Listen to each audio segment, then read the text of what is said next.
Hello and welcome to my ranked list of all 20 Michelin Bib Gourmand 2025 restaurants in Chiang Mai, Thailand.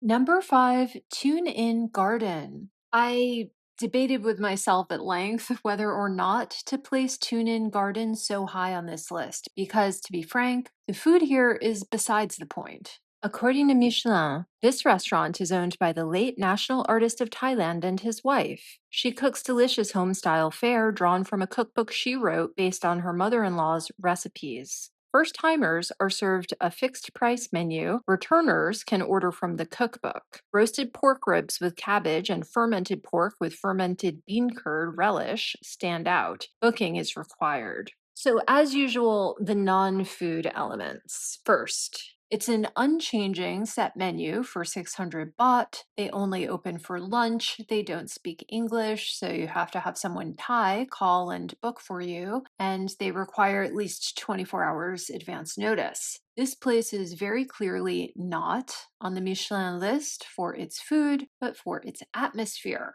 Getting there requires an hour-long drive through beautiful countryside, dotted with picturesque farms and tiny villages, up and up and up into the mountains. It was so charming, I had my driver stop a few times so I could take photos. He was happy to do so, having been paid $40 for 8 hours work. There's no other transportation option to get there, unless you feel confident on a motorbike in unfamiliar steep mountains. No Grab driver will make a one-time trip, and if one did in some unfathomably improbable personal circumstance, you would never find another to take you back. If, like me, you will not ride a motorbike out there, plan in advance how to make use of the remaining 5 or 5.5 hours you have access to a private driver after you've eaten. I combined it with visits to a couple mountain temples that also require hiring a private driver for the day, and ended with a trip to the mall.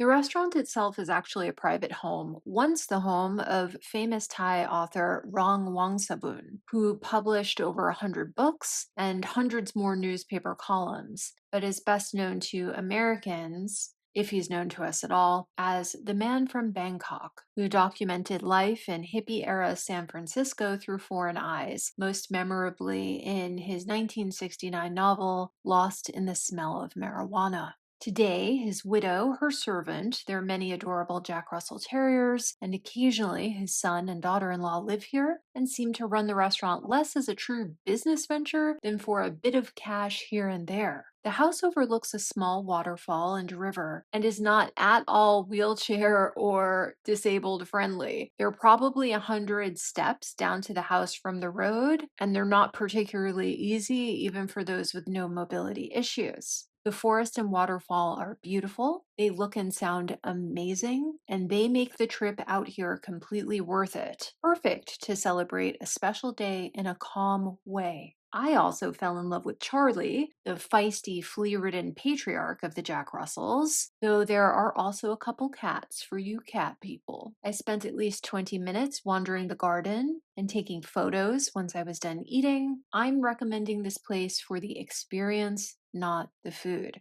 Yet Michelin is supposed to be about the food, so let's talk about it, I guess. The food, supposedly made from 100-year-old family recipes, was uniformly bland and sweet. It's not local cuisine. This family retired to Chiang Mai 25 years ago, but are originally from Bangkok, and the cooking is in the Central Thai or Siam style. I learned this from my Grab driver who ate, I would say, 2/3 of the food. It really didn't appeal to me. And the people at my hotel who identified the food from the photos I took. Tune In provided no menu and no explanation. Pretty soon after arrival, I was served a refreshing cup of longan juice and Three Musketeers, a little appetizer that was very trendy in Thailand in the 60s. The meat is the Three Musketeers, minced shrimp, pork, and chicken, combined with ground peanuts, stir-fried in a sweet sauce, and typically it's served over tangerines, but can be served over any sour sliced fruit. I love this, very refreshing. The further 5 dishes were all served at the same time with rice. First up, pork chops and cabbage in a sweet tomato base. That's really all there is to say. It was okay. It was sweet. Fish maw soup.